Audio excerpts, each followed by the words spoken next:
حضرت عبداللہ ابن عباس رضی اللہ تعالیٰ عنہ سے مروی ایک روایت ہے، میں ایک دن حضور کے پیچھے بیٹھا ہوا تھا، سواری میں حضور کا ردیف تھا، تو حضور نے فرمایا، اے بیٹے، اے لڑکے، میں تجھے کچھ کلمات سکھاتا ہوں، تو اللہ کے حقوق کا خیال رکھ تو وہ تیری حفاظت فرمائے گا۔ تو اللہ تعالیٰ جل شانہ کے احکام کی حفاظت کر، تو اسے اپنے سامنے پائے گا۔ اذا سألت فاسأل اللہ، جب سوال کرے تو اللہ سے ہی سوال کرے، اللہ سے مانگنے کا مزاج پیدا کر لیں کہ فرمایا تمہارے جوتے کا تسمہ بھی ٹوٹ جائے تو وہ بھی اللہ سے مانگو۔ ضرور بازار میں جاؤ دکاندار سے، لیکن حقیقی طلب اللہ سے ہونی چاہیے۔ بات بات پہ اللہ سے سوال کرو، بڑی سے بڑی چیز بھی اس سے مانگو، چھوٹی سے چھوٹی چیز بھی اسی سے طلب کرو۔ ہماری ساری ضرورتوں کا کفیل ہمارا رب، ہمارا مالک ہے۔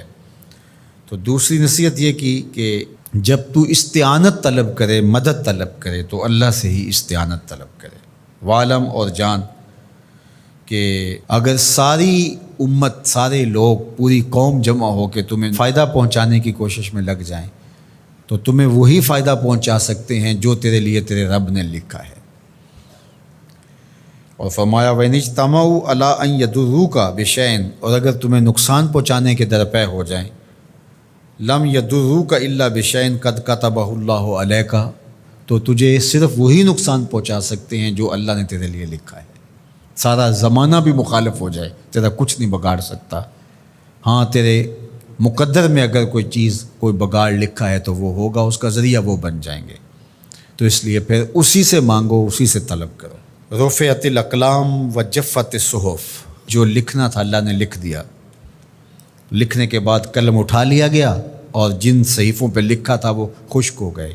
اب کتابیں بند ہیں، تو اس لیے اس نے تیرے لیے جو لکھا ہے وہ ہو کے رہے گا، تو خام خواہ لوگوں سے ڈرنے کی ضرورت نہیں ہے، اور تیرا فائدہ، تیرا نقصان اسی کے دستے قدرت میں ہے، تو اسی سے طلب کر، اسی سے مانگ۔ اور فرمایا تو اللہ تعالیٰ جل شانہ کو رخاء میں، خوشحالی میں یاد کر، یعرفک فی الشدہ، وہ تجھے مشکل میں پہچانے گا۔ یعنی جو شخص خوشحالی کے دور میں اس کے پاس دولت ہے، صحت ہے، تو اللہ تعالیٰ کو فراموش نہیں کرتا، اللہ اس کی بدحالی کے زمانے میں اس کو فراموش نہیں کرتا۔ وعلم، اور جان، ان النصر مع الصبر، کہ جو مدد ہے وہ صبر کے ساتھ آتی ہے۔